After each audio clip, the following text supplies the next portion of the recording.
حریت رہنما یاسین ملک کی اہلیہ مشال ملک کہتی ہیں 3 سال قبل بھارت نے جبری طور پر کشمیر کی خصوصی حیثیت ختم کی. اب بھارت مقبوضہ کشمیر کے عوام سے ان کی زمین چھیننے کے لیے صدی کی سب سے بڑی ڈکیتی کرنے جا رہا ہے.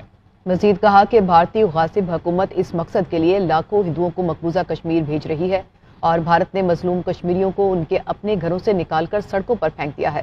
کشمیریوں کے 60 لاکھ ڈومیسائل ہندوؤں کو دے دیے گئے ہیں. آج 3 سال ہو گئے ہیں 5 اگست کو جب ہندوستان کی خونی سرکار نے ایبروگیٹ کیا آرٹیکل 370 اور 35A کو.